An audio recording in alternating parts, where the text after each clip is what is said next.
YouTube, we've just discovered something, and it might affect some of you with the decisions you make in this game. In fact, it could change the way a lot of you endgame players think about artifacts and heroes, because this is about min-maxing. This is about optimizing your account, and this could actually save you time and resources and stress. And actually, you might find that some artifacts you get your hands on are a heck of a lot better than you give them credit for. So folks, today we're going to be talking about tenant optimization in Celestial Island. It's a very niche topic, but for once, we actually have some pretty conclusive data that might revolutionize your mind. So folks, buckle up. This is going to get fun. What you see before you is the Fortress faction. And the Fortress faction is pretty cool. Mainly because Fortress heroes can be used as tenants for everybody's favorite hero. Wherever the crap she is. Sword Flash! Haha! Right? She's pretty good. And all this time, everybody's been using Fiona. For one simple reason. Fiona's better than Seer. It's not a secret, right? Fiona is way more useful. She offers shields. She makes your team way more powerful. But of course, something not a lot of people have asked is, does Fiona have more attack than Seer? Well, the initial gut reaction of you, if you are familiar with heroes and the legacies that heroes have had, is that Seer, as a 10-star, is notorious for having the highest base attack of any hero in the game that is non-transcendent. 40,000. That's huge. That's massive. It's amazing. But if you're also familiar with game mechanics in the game, then you will know that if you go to the guild tech, you go to the territory, you click on your tech, and you look at your tech bonuses, Assassin only gets one attack increase. And that's here, 20%. Whereas Priest gets a second one on the speed node of 10%. So Priests get 10% more attack. Now you might be thinking, MK, 10% doesn't sound like enough to bridge the gap between Seer and Fiona. Fair enough. But it is actually enough to bridge the gap between most heroes and Priests. So Priests push ahead. But that doesn't answer our question. Who is better, Seer or Fiona? So what we decided to do next, guys, was find another place where there was a disparity or a difference. The answer is simple. Armor. Take a look at this. Not that one. This one. There you go. Nope, not that one. This one. The book. The Oracle's Grimoire. 7% attack. 5% attack. The exact same thing for Assassins. Very different. 7% attack. 5% crit. So that's another 5% of attack the Priests are getting. So at this point you're thinking, Priests get 15% more attack. So Fiona has more attack, right? Surely. Surely with all the attack stats that are given to heroes, the scaling becomes negligible. Well, actually, guys, if you run the numbers, this is what happens. Once you've added Void Imprints and all attack that is not fixed, that can be scaled, Seer looks like this. 727,340, and that's from this attack right here. That's with a Kiss of Ghost, which is the highest attack artifact in the game, offering 25%. Now, if we take off this Kiss of Ghost, and we go across... Oh, by the way, just to mention, this is including an attack stone, which offers 4,000 and an attack bonus. Let's take it off. Let's go to Fiona. Not this Fiona, because this is a crappy Fiona that's got a crappy stone. Proper Fiona. Void 4, all the same. Still, Resonance Gear. Same stone. We're going to put on Kiss of Ghost. And people have been arguing that because of the bonuses the Priests have, Fiona is the better tenant. You're all wrong. 653,000 attack. Just dwell on that for a second.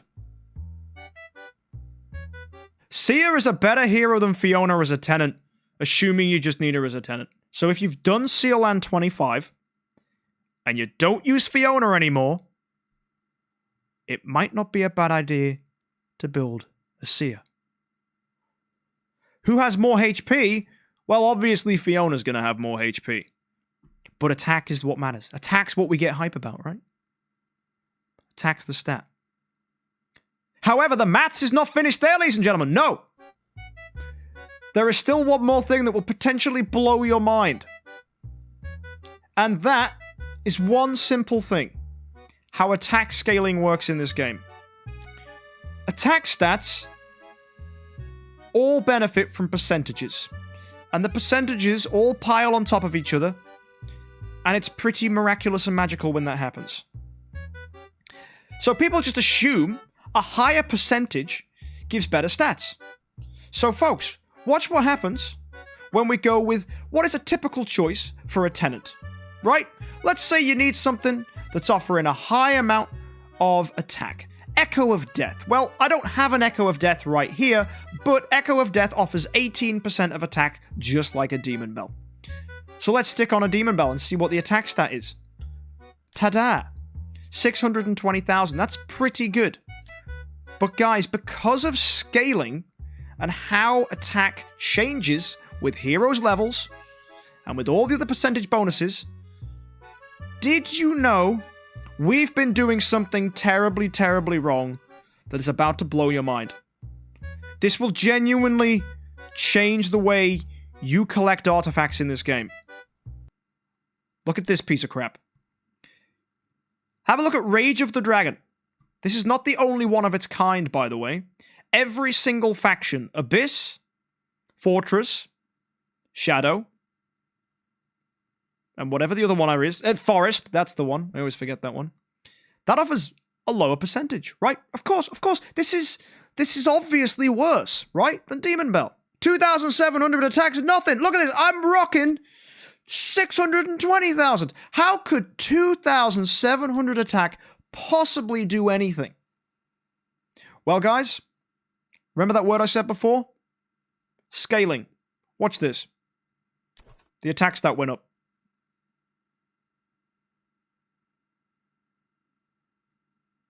Do you want me to do that again? Do you not believe me? 14% plus a 2,700. And that's 18%. Wait a minute, is probably what you're thinking. Is MK actually telling me for realsies that all these Echo of Deaths I've saved for my tenants so that they can have more attack are actually pointless? Because I can do it with an artifact right here? Yeah, I am. Look at that. It went down. And you know what's funny? This is a Void 4 hero. So the scaling is actually pretty substantially minimized because the attack stat is so high for the base level. Watch what happens on an E5. This is Sherlock. Watch what happens when I stick Demon Bell on him. There you go. Look at that. 480,000. Wow. Big number. This is still with an attack stone. Look at the difference now when I stick the Rage of the Dragon on him. 8,000. That's big. That's a big difference. Do you know what this means? It means these artifacts, if you're a min-maxer, are better than any of your 18% attack artifacts you're rocking. And do you guys actually know how many 18% artifacts there are in this game? Look at this list. I'm about to go through a pretty exhaustive, extensive one. Echo of Death to start with. We have Guilty Crown, Sword of Justice, Demon Bell. I think I'm done now. I think that's the only 18% ones. There could be more. Oh yeah, there is. Heavenly Bead. Where the crap are you? Grr, where's it gone? It's such a rubbish artifact. But it's somewhere. It's somewhere. Oh my god, I can't even see it. It's that insignificant and terrible. Don't tell me it's near the top. Oh, it is? How? 18% of attack. There you go. But still, the point remains that stuff like Yabashiri, stuff like... No, not that one. This one, Aiden's Fury. All of these offer attack. Queen's Blade offer the attack bonus. The funny thing is, guys, there is only one single exception to the rule. One single exception. And you're going to like this. If I go and I take the artifact, and this is to show you just how whack scaling is. What it takes to bridge the gap between that 4% difference is a Void 4 attack attack, all the works, Seer. Watch this. Here's Demon Bell, offering 18% of attack. Look what happens when I switch to the Rage of the Dragon. 543 less. 543!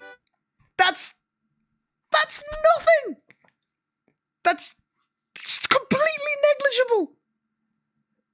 Basically, all your Echo of Deaths that you've been saving have just been matched by a Rage of the Dragon. Now, I know it's easy to get your hands on Echo of Deaths and Heavenly Beads, and yes, they're more accessible.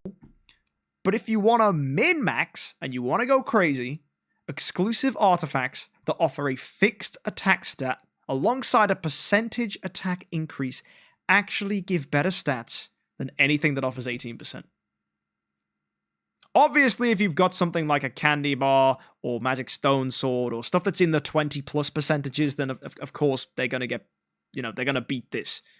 But if you really need more artifacts for your tenants, ta-da, it's been sitting under our nose this entire time. It's these things that we've been feeding away.